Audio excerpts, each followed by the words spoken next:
Hey there, and welcome to today's Explainer. I want you to do something for me real quick. Just close your eyes for a second. Imagine stepping into a time machine and traveling way back to the early 1800s in Canada. Today, we're going to go on a guided walking tour to see exactly what everyday life was like in an early town. So when you picture a city street today, you probably think of nice paved roads and super tall buildings, right? Well, an 1800s town was very different. Instead of pavement, you'd find a whole lot of mud. Instead of cars zooming by, you'd have to watch out for horses and heavy wagons. People lived very closely together, and the streets were crowded, noisy, and constantly busy. Okay, let's dive right into this. Here's the map for our walking tour today. Stop 1, welcome to the town. 2, the upper class. 3, workers and enslaved people. 4, debtors, prison. And finally, stop 5, dangers in the town. Stop number 1. Welcome to the town. To really understand how these towns worked, we first need to learn a very important term: class structure. Class structure is basically a way of sorting people into different groups. It was all based on how much money a person had and what kind of job they did. So it separated the really rich people from the everyday working people. And back then, which other group you were born into pretty much decided your entire life. Moving right along to stop 2, the upper class. The upper class were the folks at the very top. They were wealthy and held a ton of power. We're talking bright, fancy dresses, neat suits, and big social dances in beautiful places like Quebec City. Because they didn't have to do hard physical labor every day, they had the time and definitely the money to throw huge parties and socialize. Stop 3, workers and enslaved people. Now for the lower class, jobs were incredibly tough. For example, back in 1830, workers had the brutal job of cutting giant blocks of ice right out of a frozen river. Just imagine for a second how freezing cold that water must have been and how unbelievably heavy those ice blocks were.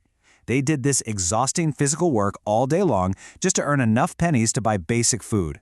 And while those workers had a very hard life, there was an even darker reality in these towns.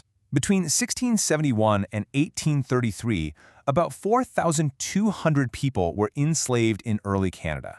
2/3 of those individuals were First Nations people, and 1/3 were Black.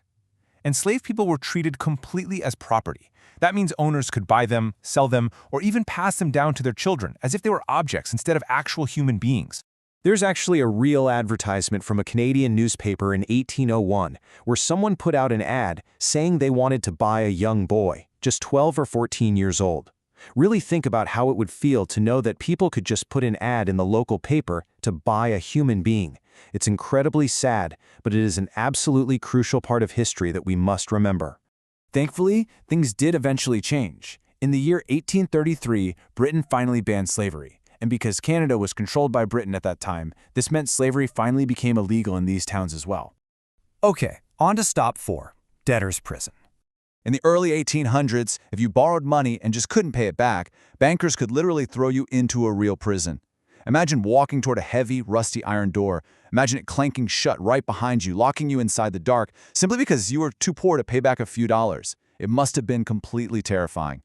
There was a man named John Wollstonecraft who actually lived through this. He was locked in a debtor's prison, and he wrote a letter describing exactly what it was like. He said they had, quote, "not even a straw bed to lay on, no blanket to cover us, no fire to warm us. Just try to picture sitting on a freezing stone floor in the dead of a Canadian winter with absolutely no blanket and no fire."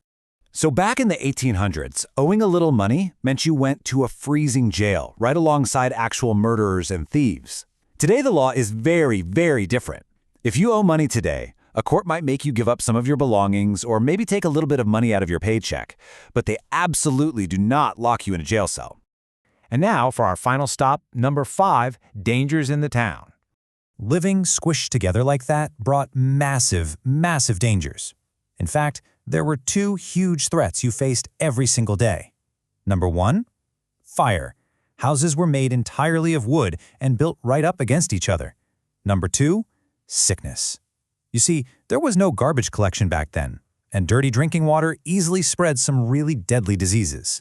Think about a massive wooden house completely swallowed by huge red flames. But here's the scary part. There are no big red fire trucks around, no powerful water hoses, just soldiers and regular townspeople desperately climbing wooden ladders and carrying tiny buckets of water. because it was so incredibly hard to fight fires this way. One single fire could leave thousands of people completely homeless in just one night. But, even during all these terrible dangers, there was still hope. The government back then didn't provide hospitals or organized firefighters like we have today. Instead, local churches and nuns stepped up to help. The nuns provided safe places to care for the sick. They nursed people back to health during awful outbreaks of disease, and they even took in young orphans who had lost their parents. They were literally the heartbeat of community care. Well, that brings our walking tour to an end. We've seen just how different life was back then. And I want to leave you with one final question to really think about. After seeing all the thick mud, the constant danger, and the harsh unfairness of it all, would you want to live in an 1800s town? It really makes you appreciate how much things have changed, doesn't it? Thanks so much for joining me on this incredible journey through time.